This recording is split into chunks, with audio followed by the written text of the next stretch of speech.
January 1. A New Year's Party.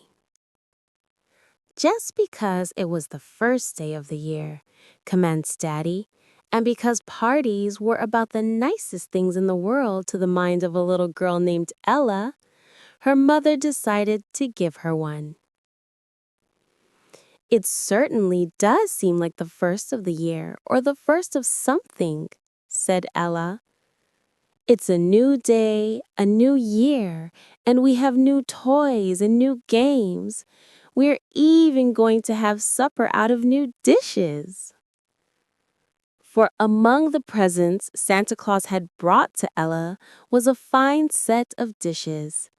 They were pink and white, and there were 6 cups and saucers, 6 little plates, a teapot, sugar bowl, and cream jug.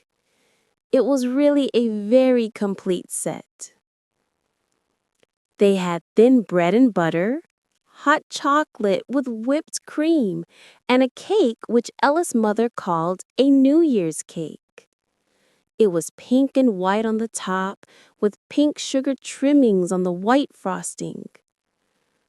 In the center of the cake was one pink candle, for Ella's mother said it would be quite impossible to have a candle for the number of years there had been. And 2, it would be nice to have a new way and just consider the year a day old. After the cake had been almost entirely eaten, they played house. Each little girl took a corner of the room as her house and fixed it up with some of Ella's things. They all had their own dolls and many of their other toys, so they really felt quite at home. Then they began calling on each other, dressing up in shawls and old hats which Ella's mother let them use.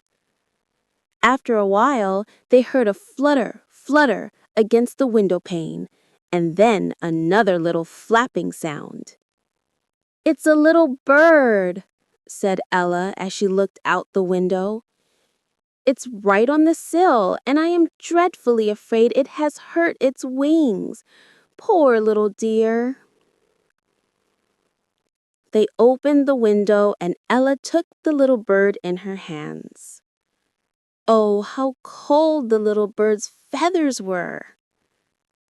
"We'll take care of you," said Ella. They gave the little bird some breadcrumbs and some water.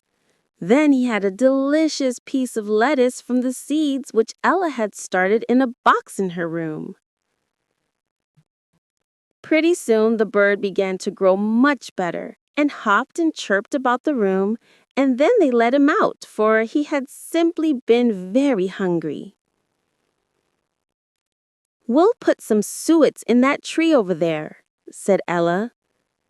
"Let's put some breadcrumbs," said her friends, and then one of them added, "And let's give some of the New Year's cake crumbs too." So the little bird was given a regular New Year's feast, and Ella and her friends were among other children who decided to look after the feathered people through the cold months of the winter, and to give them breadcrumbs and suet, which they love so well.